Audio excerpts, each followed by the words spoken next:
It's going to drop on October the 11th, and the very next night, they will be here to play it for you live in Cleveland, Saturday, October the 12th. There was a long time these guys didn't even tour when they were dropping albums. And now they seem to dig it. October 12th at the Agora, agoracleveland.com for all the details. Caller 10, you got 2 for Opeth. Right here. Good luck. 216-578-1007 or 800-348-1007. It's not every day you hear him complain about something. Wait, yes it is. Alan Cox. On 100.7 WMMS.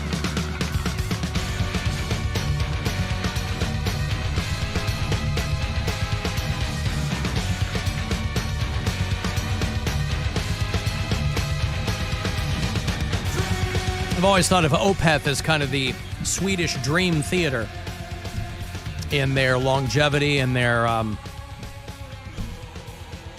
the different things they can do. So I'll have more tickets for you to see them tomorrow afternoon. Comedian Jason Chaney is going to be here tomorrow. He's doing a date at Hilarities. Friday, our buddy Bobby Kelly is back in here. Comedian Derek Cahill will join us as well. He's doing the Funny Bone. Jason Alexander going to be on the show soon. Paul Reiser will be on the show very soon. A lot of exciting things. Comedian Mary Santora will be on the show soon. When? Next week. Ooh, exciting stuff. Yep. She's good. This this I like her science stuff. weekend, I'll tell you what. Have you seen the comedian who's also a scientist? Shane Moss? She is delightful. Science! No, she's in Fayetteville, North Carolina tomorrow night. Mm-hmm. And then she's at the Comedy Zone in Charlotte, North Carolina. Yup. Sorry, that's Charlotte, Michigan. Charlotte, North Carolina. Tomorrow's a long day, dude. I got to fly into Charlotte and then pick up the rental car and then drive 3 hours to Fayetteville and then do a show. What time do you get into Charlotte? I don't know, man. I don't know anything. My flight leaves at like 7, so probably like 9. Oh, here we go. Yeah, so you'll have time. Oh, no. My flight leaves at 8:24 departure time. 10:33 a.m. I'm scheduled to get in. So I should, by the time I get everything rented and if I have to stop or whatever, I should get into Fayetteville by like 3. But still, that's early getting up at, 6:30 in the morning and not stopping until 3. And driving and flying and every other thing. And then you fly back Sunday. Monday. Monday. Show Sunday night. Wow. Yeah. The Sunday night show. With a rare Sunday night show. All right. Well, there it is. Indeed. At least you're not flying out of Cleveland Hopkins International Airport. Correct. Which just ranked dead last in bad. customer satisfaction when compared to similarly sized airports. It finished 15th out of 15 medium-sized metro airports.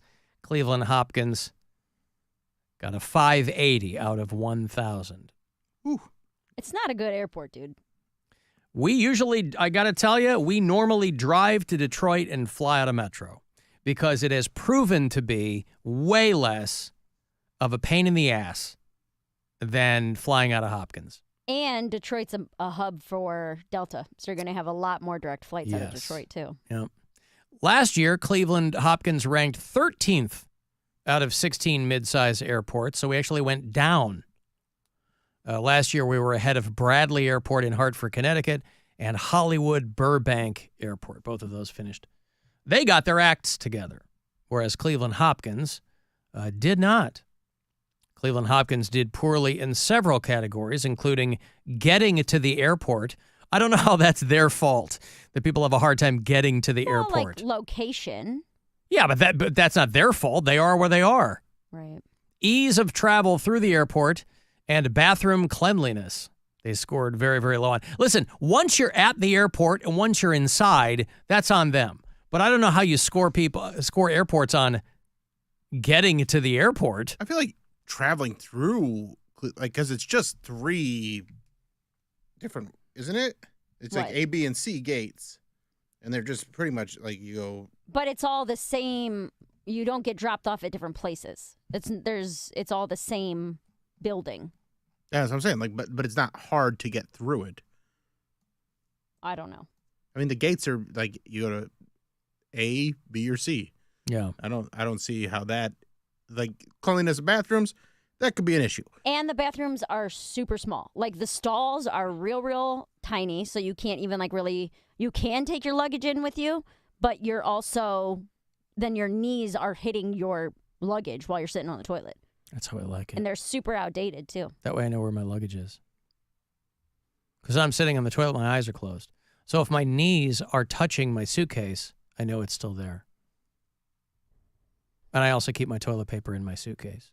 Are they saying there's not enough moving walkways? Well, to be fair, they are doing that major thing next year, right? They're building like a new terminal. They're spending $3 billion out at Hopkins next year. I mean, there's also only two. I might be mistaken, but I'm pretty sure there's only 2 lounges there, and they both kind of suck. Yeah, you're living that lounge life. I'm not. People Bill's are. not. I know. A lot of people Yeah, are. a lot of you millionaires are. Millionaires. It comes with my credit card. Whatever. Just get a different credit card. Whatever. I pay for my airplane tickets in cash, Mary. You literally can't do that. It's against the law. Don't tell me what I can't do. Okay. Cash is king, baby. Not at the airport. Yes, it is. The gate agent she puts it right in her pocket, waves me through. Here you go, Mr. Whatever your name is, I don't want to know. What lounge do they have at Cleveland Hopkins? They have a United Lounge, and they have what's called the Club, which some credit cards come with a membership called Priority Pass. It's a sandwich and a lounge at the airport. But they're both small, and the food isn't very good. Yeah, Mary's living the lounge life. She's It's the going best over there. with the amount- Oh, it's breakfast, but there's a roast beef station. Cool. Let me go over and get a muffin out of this chafing dish. Usually when Looks good. Can I get some scrambled eggs with my red wine? Like, I was so, like, I did not time my flight back well. From Spokane? From Spokane. Like, I got to the airport 20 minutes before, and I have TSA pre-check now, so I made it to my gate. Pre-boarding started at 5. I got there at 4:58. And so, or like boarding started at 5, and I got there at like 4:58. So I got there just in time, but I cut that a little too close. And usually I like to give myself at least a little, like, I'll be sitting at the gate for a half an hour or so, but got that one. I made it, but it was a nail biter. Yeah, it was a nail biter. Photo finish. And everybody just doing TSA pre-check now, so the line after I got in it was completely down the entire terminal. Like, if I had gotten there 5 minutes later, I would not have made that flight. Yeah, that was more fun before everybody was hip to TSA pre-check, because you used to just sail through that. And it's still fast. Like, I got through it in 15 minutes, but there's a lot more people doing it. So, 15 out of 15 mid-size airports, when they looked at all airports, only 7 were worse than Cleveland, and some of them were huge. Atlanta, O'Hare, Newark, when all the airports are lined up, those are worse. That I would sit in Newark forever. So you still have room to improve, which theoretically they will, because they're building a new terminal, and so next year they're dumping a ton of money into Cleveland Hopkins. Hopefully they use it wisely. And I'm sure that they'll be breadcrumbing that information out about how much greater life is going to be once my understanding, and I don't want to blow up anybody's spot here, but my understanding is part of this $3 billion rebuild out there is we're going to get 2 Sammy Hagar Cabo Wabo cantinas. Oh, yeah. Now we're Come on, baby. Mas tequila. Hey, Scott. Oh. Yes. Hello, Scott. Yeah, Scott's here. Yes, hello, Scott. Alan's here. Hey, I wanted to comment about the Cleveland Hopkins Airport. I drove my wife over there today, and this was noon, there was 0 parking spaces available on airport. You mean So like that's- long-term and short-term in the garages? There were Yeah. no spots? All the garages were full. Wow.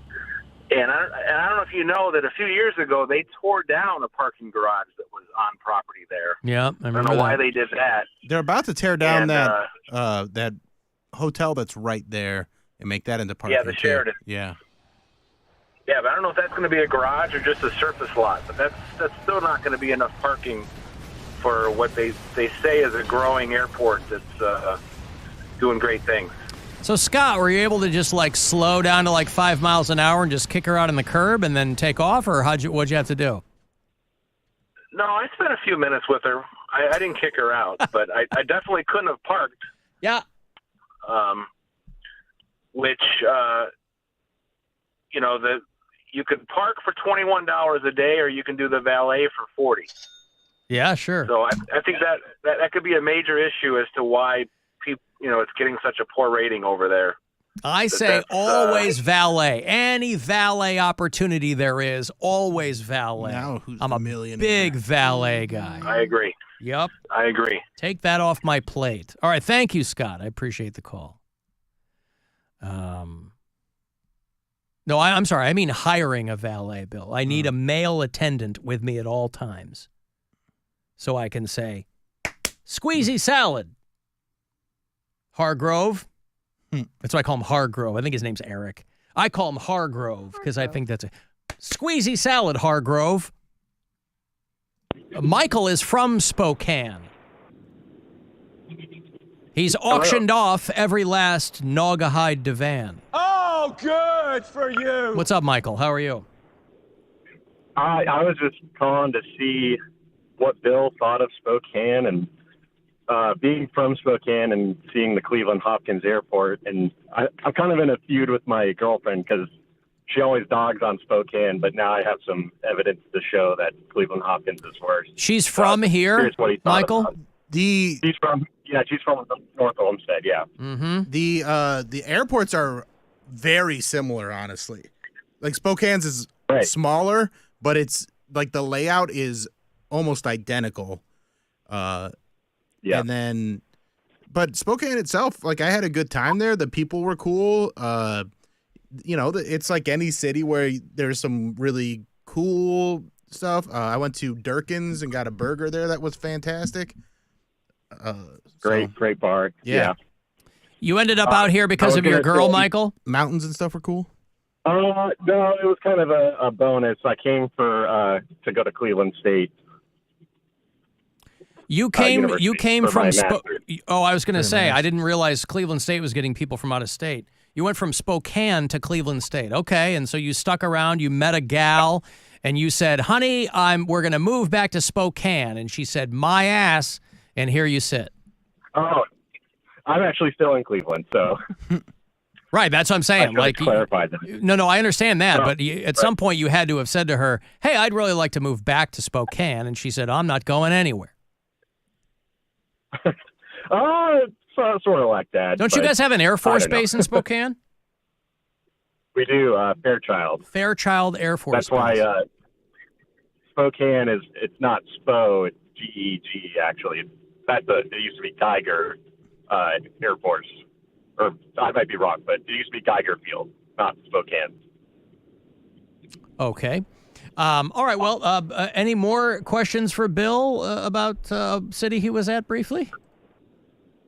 No, I was just going to mention quickly that I think the one thing that Cleveland Hopkins needs is a cell phone lot just to get all the people off the highway. So that's it. They don't have a cell phone. I was picking They have up like a lane, but oh yeah, God, it's- you need a cell phone lot, boy. You get in there and park and just dick around and then wait and pick somebody. If you're waiting for him, that is invaluable to sit in the cell lot. Yeah. Okay. Thank you, man. I appreciate it. And housewives by the score.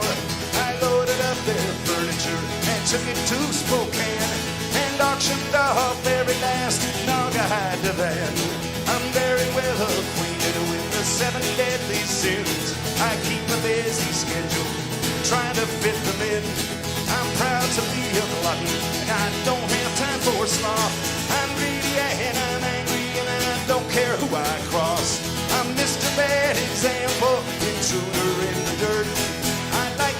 Alan, I'm trying to buy tickets for Mary's show this weekend, but it only shows tickets for Randy Feltface. Is Mary opening for a puppet? Yeah, I am opening for a puppet. Who's Randy Feltface? Dude, I never in a million years would I say that I'm excited to open for a puppet. It's an Australian puppet. Wait, you are literally? Yes, he's He's very funny. very funny. I thought it was an Italian. It's not Feltface? No, it's not Feltface. It's Randy Feltface. It's just the two of us. I'm doing a half hour, and then he's doing an hour.